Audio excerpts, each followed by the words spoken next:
আসসালামু আলাইকুম ওয়া রাহমাতুল্লাহি ওয়া বারাকাতুহু। লাইলাতুল কদরের ফজিলত সম্পর্কে বলছি। যে রাতে অসংখ্য অগণিত ফেরেশতা ডানা মেলে নেমে আসে পৃথিবীর বুকে, যে রাতে পৃথিবীর বুকে নেমে আসে স্বয়ং জিবরাইল আলাইহিস সালাম, তিনি নেমে আসেন কোরআনের আলো নিয়ে। যে রাতে আল্লাহ রাব্বুল আলামিন ভালো মন্দের ফয়সালা করেন, বরকতময় সেই রাতে মাফ হয়ে যায় সমস্ত গুনাহ। সেই রাত হাজার রাতের চেয়ে উত্তম। সেই রাতে রাত জেগে ইবাদত করা ১,০০০ রাত জেগে ইবাদত করার চেয়ে উত্তম।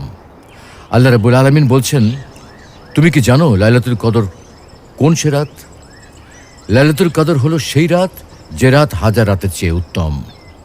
পবিত্র কোরআনে আল্লাহ বলছেন, নিশ্চয়ই আমি লাইলাতুল কদরে কোরআন অবতীর্ণ করেছি।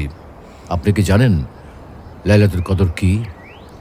লাইলাতুল কদর হলো সেই রাত যে রাত হাজার রাতের চেয়ে উত্তম। লাইলাতুল কদর হলো সেই রাত যে রাতে সারা বছরের ভালো মন্দ সব কিছুর সিদ্ধান্ত নেওয়া হয়। এই রাত একটি পবিত্র ও মোবারক রাত।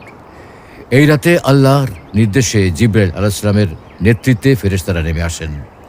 এই রাতে সিদ্ধান্ত নেওয়া হয় আগামী ১ বছরে কি কি ঘটবে, কে মৃত্যুবরণ করবে, কোথায় কোন শিশুর জন্ম হবে, কে হবেন ভাগ্যবান বিজয়ী আর কে হবে হতভাগা। সবকিছুই এই রাতে ঠিক করা হয়।